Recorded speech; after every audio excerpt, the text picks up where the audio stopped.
Buenas tardes, les damos la bienvenida al quinto taller de nuestro coloquio titulado Imaginarios de la peste bubónica en Lima, violencia y racismo. Mi nombre es María José Cárdenas Boyano y seré su moderadora en esta ocasión. Esta mesa de trabajo va a estar a cargo del doctor Marcel Velázquez Castro, quien obtuvo su doctorado en literatura latinoamericana por la Universidad Andina de Simón Bolívar y su magíster en literatura peruana y latinoamericana por la Universidad Mayor de San Marcos y su diplomado en estudios de género por la Pontificia Universidad Católica. Entre sus publicaciones se encuentran El revés del marfil, Nacionalidad, Etnicidad, Modernidad y Género en la literatura peruana, publicado en el 2002, Las máscaras de la representación, El sujeto esclavista y las rutas del racismo, publicado en el 2005, La mirada de los gallinazos, Cuerpo, Fiesta y Mercancía en el imaginario sobre Lima, publicado en el 2013, e Hijos de la peste, una historia de las epidemias en el Perú, publicado en el año 2020. En el 2019 editó La República de Papel, Política e Imaginación Social en la prensa peruana del siglo XIX. También codirige con Raquel Chan Rodríguez el proyecto académico Historia de las Literaturas en el Perú, auspiciado por el Ministerio de Educación. Le damos la bienvenida al doctor. Recuerden que pueden dejar sus preguntas en el chat para que luego el doctor las responda y pueden inscribirse en el sorteo en el link que dejaremos ahí mismo. Dicho esto, iniciamos el taller de hoy. Gracias por la presentación. En primer lugar, quiero agradecer a todo el equipo de este Congreso Internacional de Estudiantes de Historia, que es un congreso que tiene una larga trayectoria y en el cual he participado más de una vez, siempre con mucho provecho, para mí principalmente, ¿no? Pero en esta ocasión el formato es un taller. Entiendo que se ha compartido un pequeño fragmento de mi último libro, Hijos de la peste, una historia de las epidemias en el Perú, y quiero contar un poco el sentido del libro y algunos de los puntos, digamos, del argumento principal para iniciar la discusión. Bueno, en el Perú, por supuesto, existe una tradición de historia de la ciencia y en particular historia de la medicina. Hay trabajos muy relevantes de Marcos Cueto, Jorge Locio y otras personas, digamos, que han estado investigando sobre distintos procesos de enfermedad y epidemias en el Perú, ¿no? Sin embargo, desde mi perspectiva, había una dimensión cultural de las epidemias que no había sido suficientemente explorada. Entender, digamos, cómo desde la cultura se generan una serie de respuestas ante las crisis, ¿no?, que significan y los desafíos que acarrean las epidemias, ¿no? Entonces, el enfoque de mi libro parte desde esa premisa, ¿no? ¿Qué nos puede decir las prácticas culturales, las representaciones sociales, los imaginarios que se conciben a lo largo del tiempo para comprender mejor los procesos de las epidemias, ¿no? Y solamente para mencionar un ejemplo, ¿no? Una fuente que yo he usado mucho en mi libro ha sido el digamos, las caricaturas de humor que no habían sido una fuente, digamos, explorada a cabalidad, ¿no? Puede parecer una paradoja, ¿no? Cómo se representa desde el humor las epidemias, pero sin embargo hay una larga tradición en la literatura, en la caricatura, en el dibujo, porque el humor es una forma de desafiar la muerte, es una forma de tomar distancia del proceso traumático de una epidemia, es una forma también de ridiculizar al poder, a los responsables, digamos, desde la mirada de la cultura popular, y muchas veces también de cuestionar y desafiar el saber médico, ¿no? Entonces, creo que las caricaturas y en general el humor son toda una dimensión para pensar también las epidemias que no ha sido todavía suficientemente trabajada, ¿no? Tenemos mucho material allí por recuperar. Ni qué decirlo para el caso de la pandemia actual, ¿no? O sea, ahí sí el material pues es inconmensurable, ¿no? Estamos hablando de centenares de miles de imágenes de humor sobre la COVID-19 que han circulado en en todos los países, ¿no? Pero bueno, volviendo al punto que nos convoca, entonces, em, la peste bubónica es particularmente significativa y voy a empezar a compartir ahora sí un PowerPoint.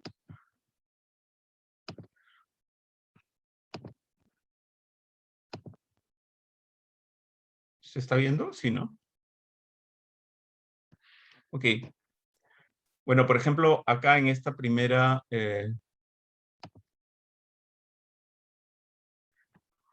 tenemos una imagen de Monos y Monadas, ¿no? Monos y Monadas, la revista dirigida por Leonidas Yerovi, Julio Málaga Grenet, eh, eh, literato Yerovi, ¿no? Y Málaga Grenet, como sabemos, dibujante y probablemente el caricaturista más importante de toda la primera mitad del siglo XX, ¿no? Y acá vemos cómo, digamos, las imágenes de la peste sirven para poner en evidencia la crisis de la literatura en ese momento, ¿no? Monos y Monadas tenía una actitud muy crítica respecto de lo que significaba la literatura peruana en ese momento, ¿no? Estamos hablando de 1907.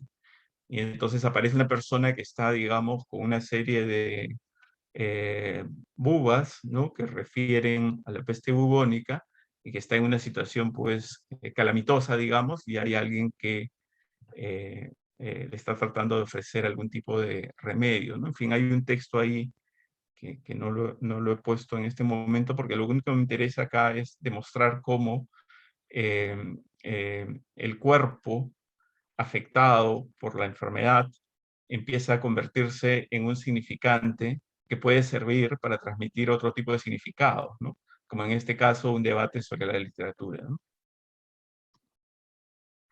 Bueno, un poco de información general. Cuando hablamos de la peste bubónica de 1903, tenemos que enmarcarla, digamos, en lo que es la tercera pandemia, ¿no? Eh, eh, luego de la peste justiniana y luego de la peste de la Edad Media, que es quizá la más conocida, y que llegó al puerto del Callao en 1903, ¿no? Esta epidemia de peste bubónica pues, tiene diversas dimensiones. A mí me interesa particularmente la dimensión sociocultural, ¿no? Tengo acá una pregunta general que sirve un poco para enmarcar el punto preciso de la violencia, ¿no? ¿Cuáles fueron sus archivos de imágenes y prácticas sociales? El problema es como estoy con esto, no puedo leer yo mi propio... Para representar el cuerpo social, la enfermedad, la higiene y los conflictos entre los diversos grupos sociales de Lima durante los primeros años del siglo XX, ¿no? Es decir, finalmente, esta epidemia de peste, que luego se hace endémica y se va repitiendo a lo largo de los años en el Perú, va a ofrecer un conjunto de imágenes y prácticas que van a servir para representar el cuerpo social, la enfermedad, la higiene, y además para dar lugar a una batalla simbólica que tiene que ver con los conflictos entre distintos grupos sociales, principalmente entre los chinos inmigrantes y los sectores populares de Lima, ¿no? Como se sabe, esta epidemia fue causa, ¿no?, para diversas intervenciones urbanas, desde el poder local, desde el espacio de la municipalidad, ¿no? Por ejemplo, se buscaba componer las pistas, cerrar acequias, y también había una persecución, un exterminio contra ratas y ratones, y se formaron también algunas instituciones desde el poder estatal, ¿no? La más importante, el Instituto de Higiene en 1904, ¿no? Todo esto en el marco también de las nuevas concepciones bacteriológicas de la enfermedad que empezaron a irradiarse desde las teorías de Pasteur, de Koch, Yersin y otros, ¿no? Bueno, esto no tanto, pero esto sí lo quería mostrar. Este es el Instituto de Higiene digamos, son fotografías del Instituto de Higiene en la revista Actualidades en 1904, ¿no? Y ya se empieza a destacar, digamos, el laboratorio, ¿no? El laboratorio como un espacio en el cual, a través justamente del microscopio, se puede identificar y se puede iniciar la batalla contra las bacterias o virus, ¿no? Pero más allá de la dimensión médica, a mí lo que me interesa es hacer notar cómo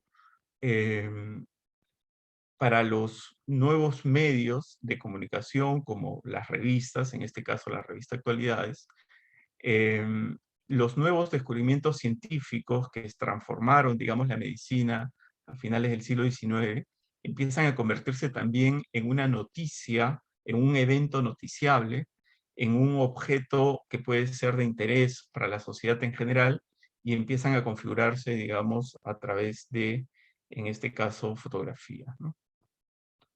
Bueno, acá algunos personajes importantes: Hugo Bifi, jefe del Instituto de Higiene, y Juan Agnoli, inspector de higiene de la municipalidad, fotografiados en este reportaje de la revista Actualidades, ¿no? Y, y cabe anotar, digamos, ahí la coincidencia, ¿no?, del origen italiano, que va a ser particularmente importante para los médicos higienistas de esta primera década del siglo, ¿no? Porque luego también está Curletti, por ejemplo. En la misma revista acá vemos otras imágenes en las que se va, fotografías en las que se pone énfasis, digamos, en el laboratorio bacteriológico, laboratorio químico, ¿no? Esto es en una clínica particular, que es la primera clínica quirúrgica de Lima, y entonces el tratamiento de las enfermedades y las herramientas tecnológicas, digamos, desde la disciplina médica, se transforman radicalmente, ¿no? De lo que se trata es que la teoría del miasma, de la enfermedad, la teoría de los miasmas, digamos, que había sido tan relevante durante siglos, empieza a ser sustituida por esta teoría bacteriológica, ¿no? Sin embargo, y este es un poco uno de los puntos principales del argumento, lo que creo que se demuestra con el análisis de diversos textos, diversas fuentes, es que las políticas higienistas tradicionales se vuelven a articular con el análisis bacteriológico, es decir, no son completamente desplazadas, sino que se enriquecen, digamos, con esta nueva perspectiva, ¿no? Y esto va a dar lugar a un higienismo autoritario que va a generar resistencias populares, ¿no? Este higienismo autoritario ya va a contar con este nuevo saber científico médico, producto de esta nueva concepción de la transmisión de enfermedades, ¿no? Bueno, hay otra serie de efectos que están ahí en el PowerPoint, no los voy a leer. Este nuevo saber médico que rearticula higienismo y la concepción microbiológica de la enfermedad va a legitimar una serie eh, de actuaciones, digamos, desde el poder tanto municipal como del poder estatal, ¿no? Quizá la más importante es la creación del Instituto de Higiene, ¿no? Por eso les mostraba antes las fotografías que tenían que ver con él, que va a implementar laboratorios químicos, bacteriológicos, y que va a promover también las vacunas, ¿no? Este Instituto de Higiene estaba en el Paseo Colón, ¿no? Una zona emblemática además para mostrar, digamos, los logros de la modernización urbanística en Lima, ¿no? Va a haber una serie de estrategias contra la peste y contra el animal que se va a convertir en emblema, ¿no? El aislamiento, ¿no?, a través de la construcción del lazareto de guía, el exterminio de ratas y ratones, ¿no?, la desinfección mediante elementos químicos. Esto va a ser particularmente importante en el puerto del Callao para garantizar el flujo, digamos, de mercancías, y la destrucción de focos de contagio por el fuego, ¿no? Se usaba, digamos, eh, esta estrategia que era terrible, digamos, para los pobladores, ¿no? Porque determinadas viviendas en provincias, pero también en algún caso en Lima, fueron quemadas, aduciendo pues de que estaban contaminadas. Voy a leer acá un pequeño fragmento de mi libro que tiene que ver con esto. El 28 de mayo de 1904 se festejaba que una cuadrilla de albañiles había tapado 2.828 huecos en las calles de Bravo, Malambo, Huevo, Pobres y Juan de la Cova en solo 2 días, en estricto cumplimiento de las disposiciones sanitarias que atacaban estos forados, refugios de los roedores y espacios para el lodo y la basura. Adicionalmente, con precisión matemática, la misma nota del comercio informaba que en las últimas 48 horas habían caído en trampas municipales 70 ratas y 1.525 ratones. Esto para que vean cómo esta política de exterminio de ratas y ratones pues, fue llevada no solamente a cabo, digamos, sino que hubo un registro meticuloso día a día de lo que se lograba, ¿no? Bueno, sabemos pues que la estadística, ¿no? Como ciencia también se liga con estas perspectivas médicas, ¿no? Y sanitarias. Entonces, el higienismo autoritario posibilita estas políticas de intervención urbana, ¿no? Que ya mencioné, y que van a causar un gran malestar dentro de la población, ¿no? Bueno, este es el plano, digamos, de lo que va a ser el lazareto de guía, que sigue, digamos, eh, de alguna manera estos esquemas panópticos, ¿no? Que ha estudiado Foucault. Acá, a la mano derecha, una estufa de desinfección, ¿no? Lo que les decía yo, eh, y que acá hay una foto de Brasil años después, y la puse juntas porque son la misma marca, ¿no? La marca Clayton, que empieza a producir este tipo de tecnologías de desinfección, ¿no? Que supuestamente eh, permitían la circulación de las mercancías sin ningún peligro, ¿no? O la limpieza de determinados espacios que podrían haber estado contagiados. Esto es muy interesante porque también lo hemos vivido ahora, ¿no? Con la pandemia de la COVID-19, estas en el caso nuestro, sobre todo de fantasías de la desinfección, podríamos denominarlas, porque a la larga se ha sabido que la limpieza frenética de superficies pues no es ninguna estrategia eficiente, ¿no? Para evitar la propagación de la epidemia. Y hemos tenido en Lima hasta hace muy poco estos pediluvios para la limpieza de las suelas de los zapatos, o ha habido muchos locales que han estado desinfectando, ¿no? Cada hora todas sus superficies. eh, los colegios, muchos aducen que no pueden reabrir porque no tienen suficiente presupuesto para desinfectar todas las áreas todos los días, lo mismo las universidades, en fin. Y acá, digamos, ya otra faceta de este higienismo autoritario más violenta, ¿no? Que es la destrucción de focos de infección, ¿no?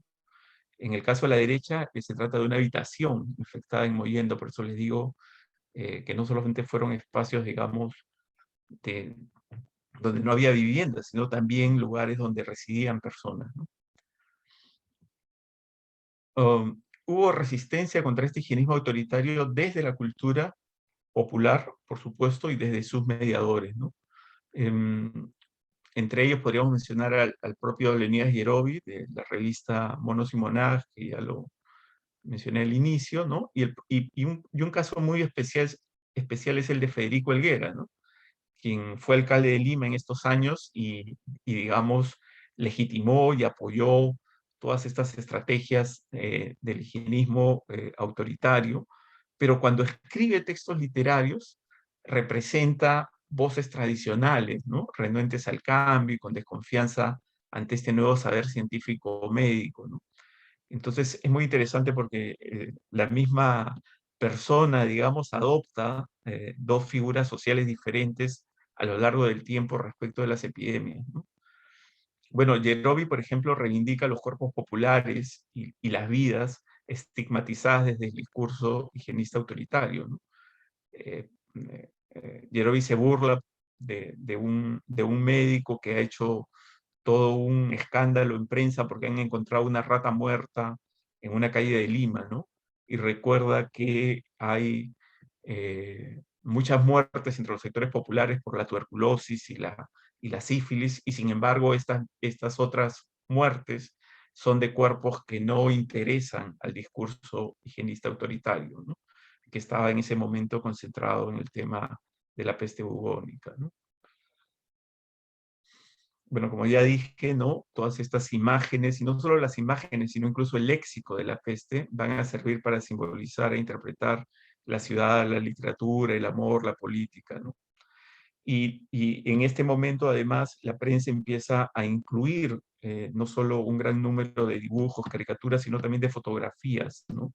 De manera que podríamos hablar de un régimen comunicativo de lectovisualidades, ¿no? Este es otro punto para mí importante en el argumento, es decir, que no se trata solo de cultura visual ni solamente de discursos, sino más bien de la combinación de ambos que van a apelar, digamos, al lector, espectador, mediante muchas veces mediante un lenguaje que busca una respuesta emotiva antes que argumentativa, ¿no? Acá algunos ejemplos de las resistencias de estos autores, ¿no? Yerobi, este es un poema que se llama Hola peste, es un fragmento, ¿no? En el cual él propone como salida la fuga, digamos, de la ciudad de Lima, ¿no? Asediada por la peste bubónica, pero en ese proceso, digamos, aprovecha para burlarse del saber médico, en fin, eh, eh, construir, ¿no? Un discurso hiperbólico, ¿no? Que a veces exagera deliberadamente para ridiculizar o parodiar, ¿no? En el caso de Helguera, también incluye, digamos, esta nueva realidad que se abrió con la microbiología como parte, digamos, del mundo moderno, ¿no? Un mundo que está en constante transformación y donde no solamente están los microbios, sino el cinematógrafo, la radio, la aviación, ¿no?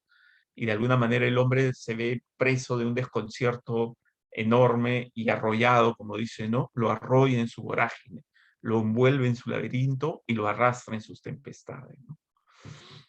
Um, y el propio Helguera también muestra esta ambivalencia, ¿no? Del progreso de la ciencia médica como emancipación, pero simultáneamente también como nuevas tropelías, nuevas privaciones, ¿no? Este carácter ambivalente del saber médico y que sobre todo desde los sectores populares pues era visto como amenazante, invasivo sobre sus espacios de sociabilidad, ¿no? Como el mercado, por ejemplo, ¿no? Todo el barrio chino, ¿no? Y sobre todo sus propios cuerpos, ¿no? Que se veían afectados por estas ideas, ¿no? Bueno, acá un ejemplo de cómo eh, el imaginario de la peste se traslada a la política, ¿no? Está Pierola y Durand uniformados como parte de la inspectores de salubridad, ¿no? Y están justamente exterminando ratas, ¿no? Que era algo que se hacía en ese momento de manera frecuente. Pero esas ratas tienen el rostro de políticos, ¿no? Civilistas, a quienes ellos están atacando, digamos, para proteger a la República, que está ahí en un lecho, ¿no? Luce enferma, ¿no? La patria, y que va a ser, digamos, eh, reivindicada, ¿no? Por estos políticos. Esto aparece en la revista Fray Cabezón, que era, pues, que apoyaba a Durán, ¿no? Políticamente. Acá otro ejemplo, digamos, del humor, ¿no? En Monos y Monadas está la bubónica se está dirigiendo a la tuberculosis, ¿no? Y aparecen figurativizadas, ¿no? Nótense cómo se ha elegido, además, ¿no? Un cuerpo rollizo, ¿no? Pero con estos, con estas bubas, con eh, estas marcas de la enfermedad. Y el lado de la tuberculosis, claro, es una persona delgada, ¿no? Con los ojos hundidos, con un rostro amarillento, ¿no? Y bueno, el texto viene a decirle, la bubónica un poco que le dice eh, eh, que se ha gastado, ¿no? Una gran cantidad de dinero, ¿no? Calla, tragalibras, ¿no? Voy a ampliar porque no puedo leer acá. Ay, no puedo ampliar. Bueno, el punto acá tiene que ver con el dinero que se gasta, ¿no? En estas epidemias, ¿no? Y todavía se dice que la tuberculosis sigue reinando. Bueno, a Lima le decían tuberculima, ¿no? En la época. Bueno, acá hay otra de la bubónica con la gripe. Imagínense, la gripe española, la terrible pandemia, ¿no? Aparece como una hermana menor de la peste bubónica, ¿no? Y le dice, hola, hermana bubónica, cuánto me alegro verte de nuevo progresando. Y creo que esta vez me vas a llevar chico, ¿no? En el sentido de que me vas a dejar chica, ¿no? Eh, entonces vean ustedes, estamos ya en este caso en 1919, y sin embargo el imaginario de la peste, ¿no? Donde destaca la figura de la rata, sigue, que aparece acá como una mascota, ¿no? Del- del- de la calavera, ¿no? Que como las calaveras medievales conservan parte de la carne adherida, ¿no? En las pantorrillas, noten ustedes, ¿no? Em, Sigue presente, ¿no? Eh, y el punto que no quiero repetirlo porque está un poco en el material que ya compartí, tiene que ver con cómo gran parte de la violencia social que se generó a partir de los miedos que acarreó la peste y este higienismo autoritario con todos estos presupuestos que he explicado brevemente, pues se orientó de una manera muy intensa hacia la población china inmigrante, ¿no? Em, esa atribución de la desgracia, ¿no? De la causa de la epidemia a otros, es una conducta social típica que se ve en múltiples ocasiones, y luego de eso es la condición, digamos, el presupuesto para que se pueda desarrollar una violencia social contra estos grupos minoritarios que aparecen como responsables, digamos, o portadores de la enfermedad, ¿no? Em, Esto además va en paralelo, digamos, con las ideas racialistas, el racismo científico, entre comillas, ¿no? Que desde fines del siglo XIX empieza a ganar terreno y que va a ratificar, digamos, lo que está surgiendo también a partir de los imaginarios de la propia enfermedad, ¿no? Em, Hay un cuento tremendo, ¿no? Que es La Bestia Amarilla, que se publica por Manuel Bedoya. Es un cuento modernista en el cual se eh, pone en evidencia, digamos, esa correlación entre el cuerpo del inmigrante chino y no solamente las enfermedades epidémicas como la tuberculosis o la peste, sino sobre todo con el mal moral, ¿no? Son vidas degradadas, ¿no? Cuerpos enfermos y vidas degradadas, degradadas en todos los niveles, ¿no? Y entre ellos, por supuesto, el punto moral, ¿no? Todo esto va a terminar en la destrucción del Callejón Otaiza en 1909, cuando ya está Billinghurst de alcalde, y también con una serie de años antes, con una serie de ataques contra la población china y sus propiedades, ¿no? Promovidos por los sectores populares, ¿no? Que veían con particular aversión a los chinos inmigrantes, pero que se legitimaron de alguna manera a través de todos estos imaginarios de la peste que se fueron construyendo, ¿no? Um,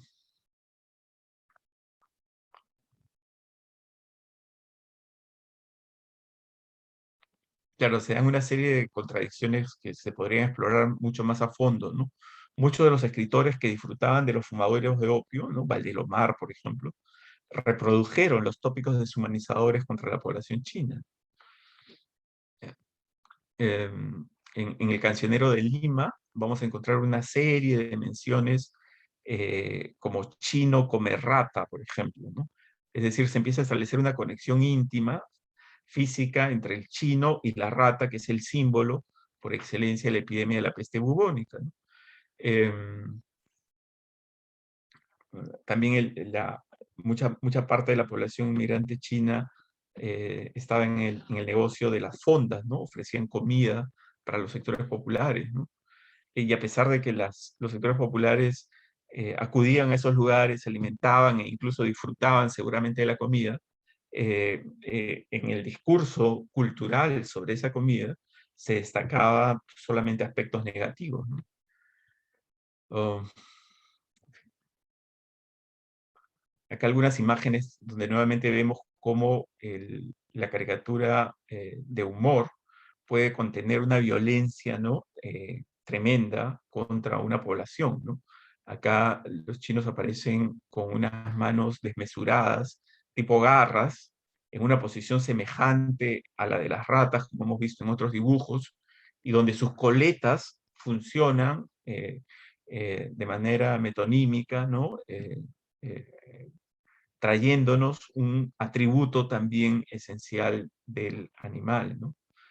Dice, desde Puno hasta Amazonas y desde Piura hasta Ica, bajo Pardo, nuestra raza florece y se multiplica, ¿no?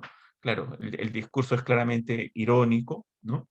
Es una crítica, digamos, a, eh, José Pardo, ¿no? Presidente del 4 al 8, que había tenido políticas, digamos, de apertura a la inmigración china, ¿no?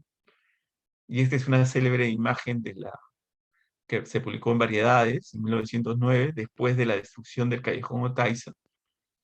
Y ahí, entre el dibujo, ¿no? De los chinos, noten ustedes que están huyendo del lugar que ha sido destruido, ¿no? Sacando sus cosas, aparece, así como casualmente, ¿no?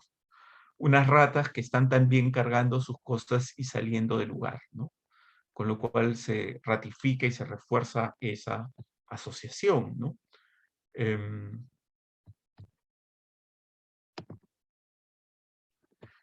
Bien, yo quería presentar simplemente algunos puntos que creo que complementan el documento que ya había compartido y abrir ahora sí la ronda de preguntas. Gracias. Muchas gracias, doctor. Aquí tenemos unas preguntas que nos han hecho a través de Facebook.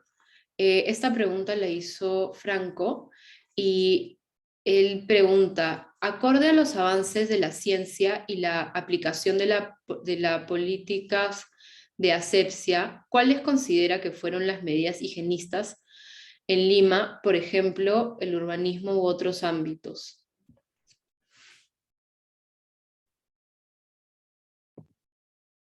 Bueno, lo que ocurre es que dentro de las medidas higienistas había digamos, una gama de estrategias, ¿no?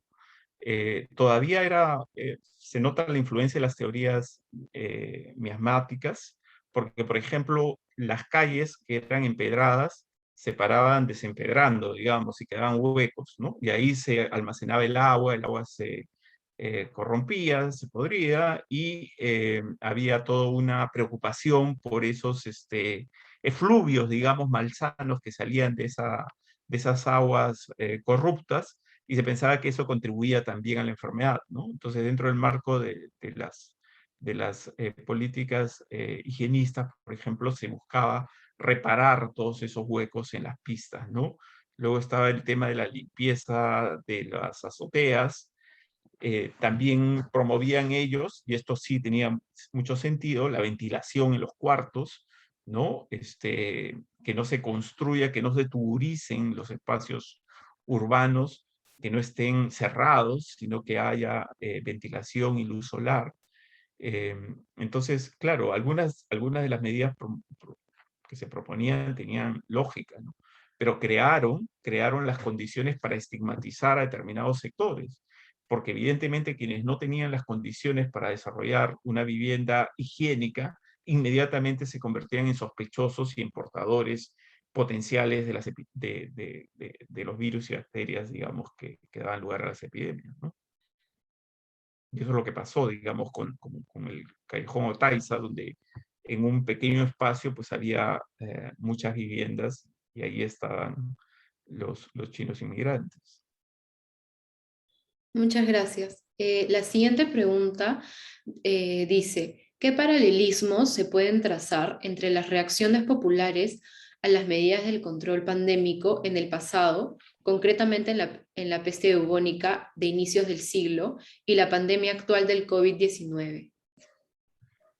Bueno, sin duda se pueden trazar varios paralelismos, ¿no? Por ejemplo, conforme avanzan la primera década del siglo XX, ya había un suero contra la peste, ¿no? Yersin ya había logrado, digamos, ese avance médico, ¿no? Estudiando la peste justamente en Hong Kong, esta misma pandemia, porque fue una pandemia que llegó al Callao y a Lima, y sin embargo la gente rehuía a las vacunas, rechazaban, ¿no? No aceptaban ser vacunados. Eh, y eso también pasó pues con la vacuna contra la viruela, que también ya está identificada, ¿no? Entonces, esa resistencia, digamos, de los sujetos populares contra las vacunas se ha dado, ¿no? En el pasado y ahora también encontramos asociadas a teorías de la conspiración, en fin, a otras dinámicas, digamos, ¿no? Pero que tienen el mismo resultado, ¿no? Eh, y lo otro era la resistencia al médico, porque, digamos, había inspectores que iban y podían ingresar a las habitaciones para saber si había o no un contagiado, para saber si la habitación cumplía, digamos, con los estándares mínimos, o las habitaciones o casas, ¿no? Pero eso obviamente ocurría en los barrios populares, ¿no? En los cuarteles, digamos, donde estaba el mayor número de densidad. Y hay casos testimoniados de personas que se resistían, digamos, a que se lleven a una persona enferma de peste, ¿no? Que lo retiren, digamos, de su vivienda, ¿no? Y hubo ataques incluso contra los médicos, ¿no? Cosas semejantes también se han visto ahora en la pandemia de la COVID-19, ¿no? Em, por lo menos esos dos paralelismos. Muchas gracias, doctor. La siguiente pregunta que tenemos dice, en el caso de la clausura del callejón Otaiza se vio suscitada tanto por la reacción de la sociedad limeña como por justificaciones médicas que aseguraban que los ciudadanos chinos traían vicios y enfermedades. ¿Cómo se construyó el estigma médico alrededor de esta raza amarilla, la cual tiene antecedentes en la obra de Clemente Palma? ¿Hubo acaso estereotipos similares para otros barrios similares de la época, como Malambo? Sí. Bueno, en el caso particular del Callejón de Otaiza, efectivamente ya había una política, digamos, de construcción cultural negativa de ese lugar que venía de atrás. Pero el desencadenante, digamos, es decir, la última gota, ¿no? Ya que produjo la destrucción, es que aparece un enfermo de peste chino en el barrio, identificado. Y al día siguiente se toma la decisión de destruirlo, ¿no? Entonces, efectivamente, había una larga construcción cultural del inmigrante chino, como expliqué, ¿no? Como una persona que portaba una serie de vicios y de enfermedades, ¿no? El consumo del opio, la tuberculosis, se los asoció con la fiebre amarilla en la gran epidemia de 1868, se los vuelve a asociar con lo de la peste bubónica, ¿no? Por lo y entonces eso se refuerza con las ideas racialistas en la tesis de Clemente Palma, efectivamente, el porvenir de las razas en el Perú, se ratifica, digamos, ese carácter negativo de la población china, que además obedecía a un contexto global donde la raza asiática era percibida como eh, en el último, en la última escala, ¿no? Entonces se combinan varias cosas que van, ahora otros barrios estigmatizados, bueno, en el caso de Malambo, un barrio en general abajo el puente, el Rímac, no ahora, pero digamos que desde el mundo colonial era el lugar donde se pasaban las cuarentenas, los esclavos que recién llegaban, era un lugar donde estaba hospitales, entonces era un sitio que se veía también como un lugar de enfermedad, ¿no? Por ejemplo, eh, se usaba despectivamente la palabra carachosos para referirse a aquellos que habían sido afectados por la viruela u otras enfermedades en el rostro y se los correlacionaba, digamos, con personas de ese lugar. Muchas gracias. Aquí tenemos otra pregunta desde Facebook. ¿Usted considera que es importante tomar en cuenta el factor de las mentalidades en el estudio de epidemias del siglo XX? Si bien se puede hablar de una mentalidad barroca que asociaba la fe como solución a las enfermedades durante el virreinato, ¿se podría aplicar a discursos similares en el mencionado siglo? ¿En qué siglo era? ¿El 20? El 20, sí. Sí, claro, claro. Yo evidentemente hay que eh, estudiar, digamos, el entrelazamiento de discursos, ¿no? Porque no es solo un discurso, no es solo el discurso médico, higienista, autoritario, sino que ese discurso, como vemos, absorbe sin mayores problemas al discurso bacteriológico, que es un discurso mucho más moderno, y también va a ir incorporando el discurso racialista, ¿no es cierto? Y incluso los discursos religiosos, en el caso de la epidemia de fiebre amarilla, se sacó la procesión, ¿no es cierto? Y hubo una serie de misas, entendiendo 1868, que las epidemias eran un castigo divino todavía, ¿no? O sea, eso tiene una larga historia colonial. En la pandemia de la COVID-19, en Arequipa, se sacó a pasear a la Virgen de Chapi en un helicóptero, ¿no? Sobre la ciudad, ¿no? Para que proteja la ciudad de la COVID-19. Entonces, por supuesto que esas mentalidades tradicionales religiosas siguen funcionando y siguen operando. Y hay que estudiarlas, no solamente hay que criticarlas, hay que despreciarlas, porque muchas veces noto esa mirada, ¿no? Como que es muy fácil descalificar, lo difícil es comprender, ¿no? Hay que tratar de comprender por qué sobreviven y qué tipo de alivio proporcionan a determinados sectores sociales, porque eso es evidente que proporcionan. Muchas gracias, doctor. La siguiente pregunta dice, ¿se puede entender las pandemias como momentos en que las sociedades son conmovidas por el peso de las nuevas tecnologías? Viendo en comparación, por ejemplo, la invasión de nuevos aparatos modernos y técnicas médicas al inicio del siglo. Perdón, al inicio del siglo con la virtualización y todo lo que conlleva en la presente pandemia. Bueno, que dos fenómenos se produzcan simultáneamente no significa que haya una relación causal, ¿no? Sin duda, vi- veníamos nosotros en una cultura de la digitalización, ¿no es cierto?, donde la sociabilidad en parte se había virtualizado. Con la pandemia eso se ha radicalizado en todos los niveles, ¿no? Educación, por ejemplo, ¿no? Trabajo, ¿no? O sea, realmente la pandemia ha acelerado una serie de procesos que ya venían gestándose desde antes, ¿no?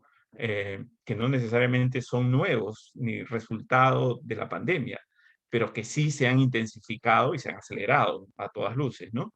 Entonces, pero también es interesante cómo se representan las pandemias, porque en el caso de la peste bubónica fue muy importante la prensa, las fotografías, las caricaturas, ¿cierto? Era ese el espacio que mediaba entre la experiencia misma de la pandemia y el espacio público, los lectores, los que veían estas imágenes. En el caso nuestro, de la COVID-19, las redes sociales han cobrado una relevancia extraordinaria para representar y circular información sobre la experiencia de la pandemia, ¿no? Entonces, eso me parece que hay que remarcarlo, ¿no? Porque la propia lógica de las redes sociales se orienta hacia la polarización, se orienta hacia la circulación de noticias falsas. O sea, eso está en el propio diseño, digamos, ¿no? De la inteligencia artificial de este tipo de redes, ¿no? Busca las respuestas emotivas, ¿no? Conectar emocionalmente, ¿no? Que veíamos también en el caso de la peste bubónica, también se buscaba en algunos casos. Y eso va determinando la manera como las personas representamos la experiencia de la pandemia. Tenemos otra pregunta que dice, ¿el urbanismo moderno tuvo en sus orígenes como razón principal a las medidas higienistas contra las epidemias? Bajo su consideración, ¿en qué medida el Estado ha fortalecido en momentos de crisis sanitaria en el Perú? El, el, digamos, Helguera, Federico Helguera, el alcalde, tenía una visión de modernización de Lima, ¿no? Siguiendo un poco el modelo parisino, ¿no? Estas grandes avenidas que van a desembocar en óvalos, ¿no? Que funcionan como ejes radiales de la ciudad, ¿no? Lo del Paseo Colón, por ejemplo, ¿no?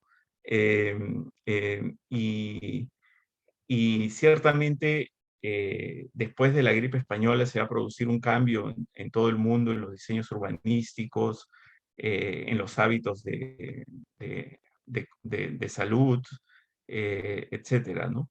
Y, y si esto fortalece el Estado, termina fortaleciendo el Estado también, ¿no? Por ejemplo, hasta la epidemia de peste bubónica en ese sentido es emblemática porque todavía tú puedes ver con claridad una respuesta a nivel local, a nivel del municipio, y puedes ver también ya cómo se está gestando una respuesta a nivel estatal, ¿no es cierto? Y ambas están funcionando y operando sobre el espacio urbano y sobre los cuerpos enfermos y sobre los cuerpos sociales en general, ¿no?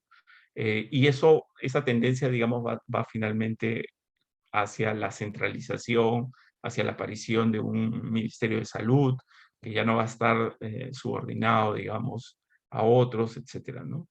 Entonces sí hay una correlación entre ambos, y lo hemos visto también ahora, ¿no? O sea, finalmente en la pandemia las respuestas globales han sido escasas, lo que ha predominado son las respuestas del Estado-Nación, ¿no? Y se ha impuesto nuevamente una lógica muy de proteger mi territorio, mi población, mi gente, ¿no? Antes que nada, ¿no? Y eso ha terminado afectando incluso la respuesta global contra la COVID-19, ¿no? Por eso es que iniciativas como COVAX no han logrado cuajar como debieran. Muchas gracias. También quiero anunciar que ya no estamos aceptando más preguntas, simplemente vamos a terminar con las que ya tenemos. Las siguientes preguntas fueron hechas a través del chat. Joan Barraza pregunta, quisiera saber si hubo algún discurso místico o sobrenatural sobre la aparición de la peste en relación a los migrantes asiáticos, ya que estos eran muchas veces descritos como personajes de tierras desconocidas.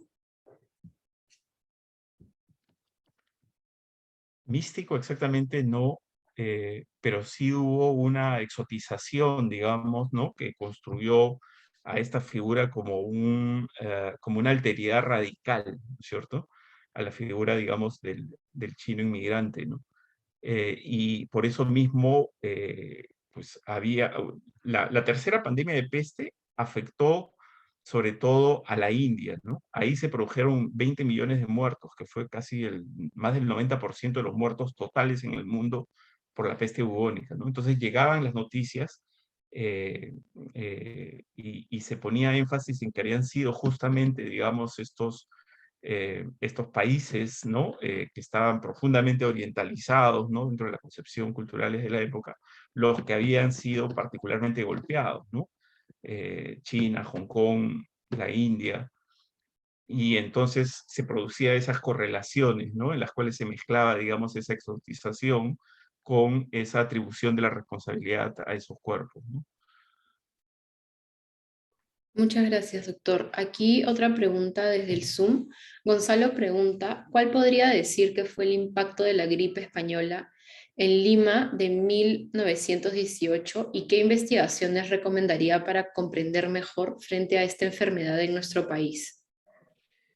Hay muy poco. A mí me sorprendió cuando yo busqué, digamos, información sobre la epidemia de esta pandemia, ¿no? de la denominada gripe española, entre comillas, hay muy poco para el tema de Perú, ¿no? Encontré 2 o 3 artículos, incluso en este famoso libro de Laura Spine, El jinete blanco, menciona el caso de Perú en 3 líneas, ¿no? 4 líneas, ¿no? Y entre las cosas que ella dice es que, pues, como se produjo el final de la Primera Guerra Mundial, hubo muchas manifestaciones en Perú de júbilo organizadas por la Federación de Estudiantes, ¿no? Y eso ayudó a que se propague, digamos, la epidemia de gripe, ¿no?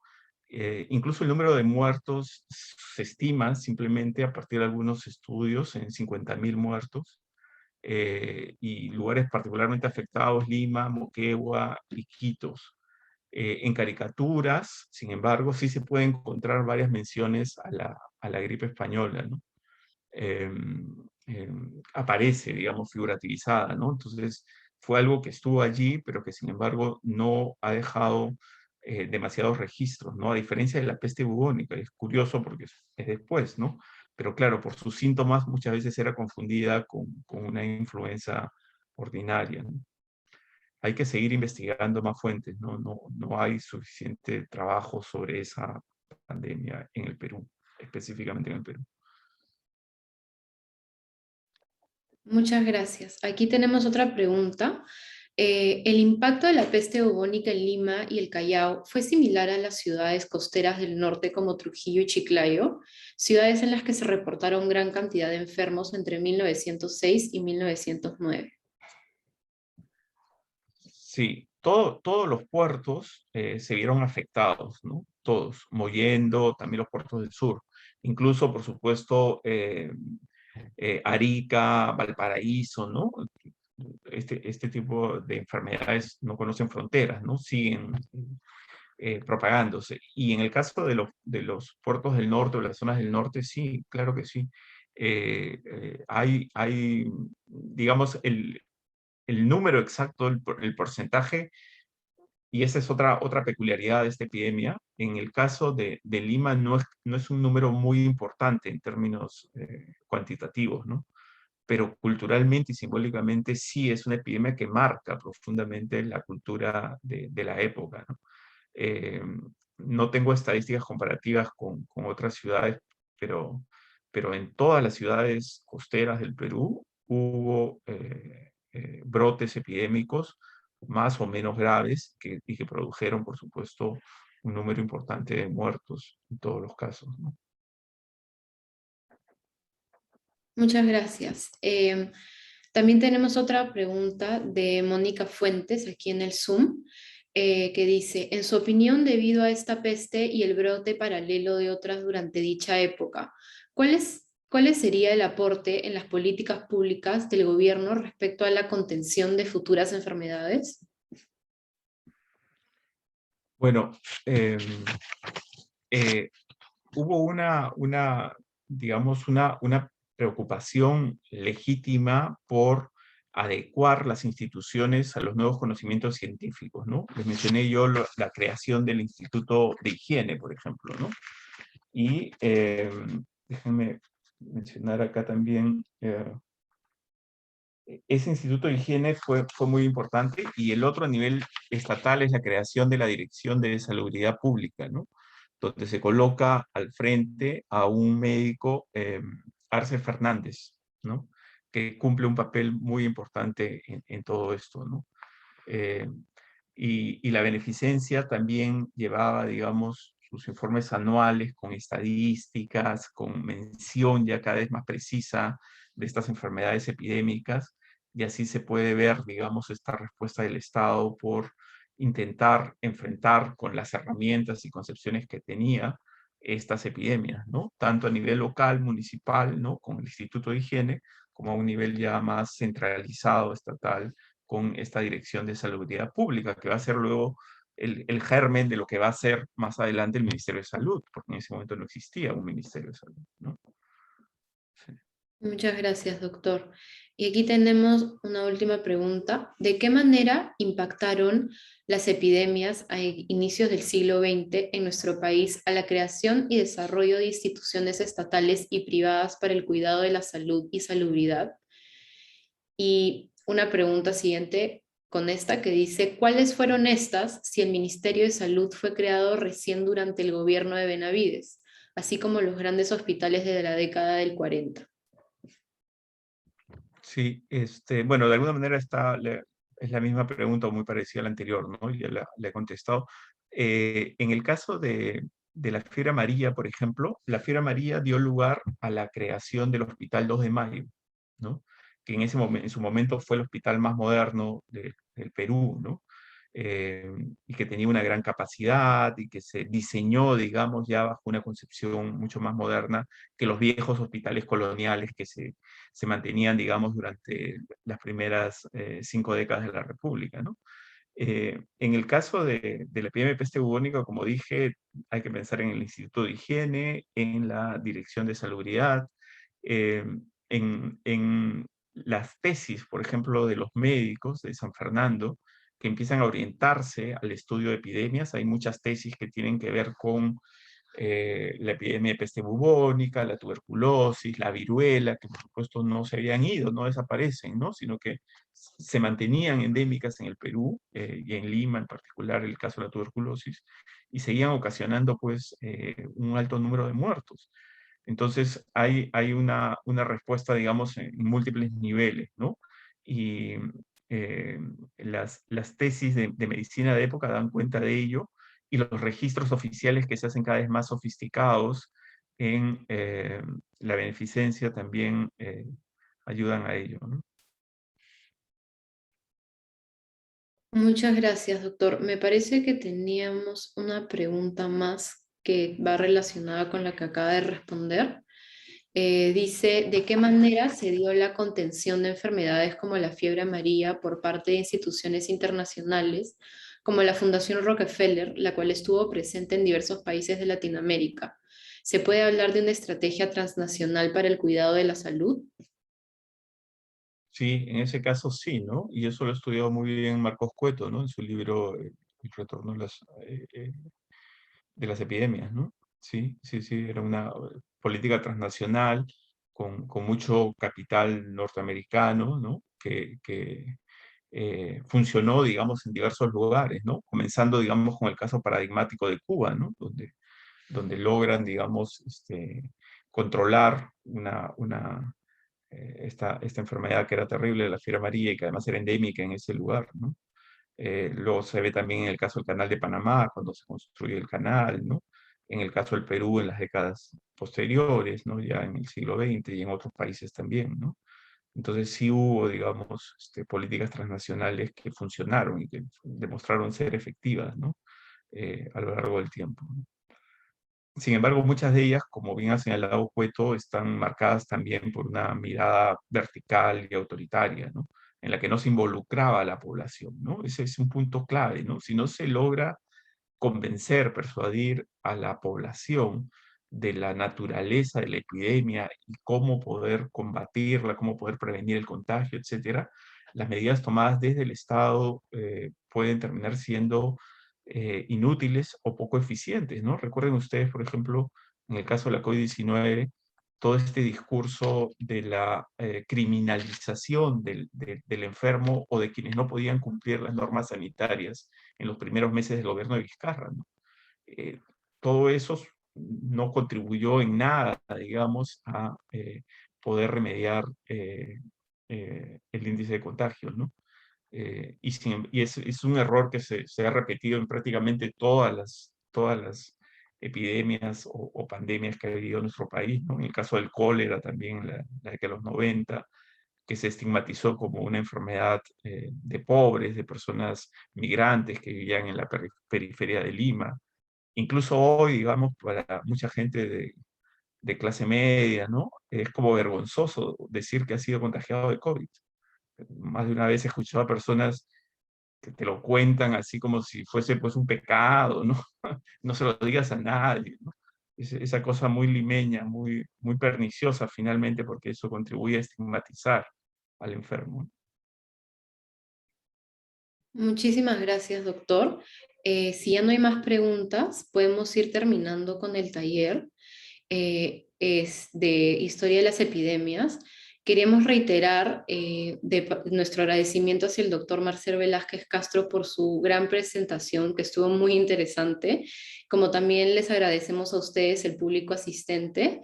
Y antes de despedirnos, queremos invitarlos a asistir a nuestro mesa de estudiantes que está a continuación, que es sobre la historia de la música. Y sin nada más que agregar, gracias a todos por su asistencia. Gracias a todos los que han seguido el taller y a los que han hecho las preguntas y a todos ustedes por la organización, a todos los que han participado en la organización del evento. Buenas noches, buenas tardes. Gracias, profesor. Gracias, doctor. Gracias a la doctora Claudia Rosas también por acompañarnos.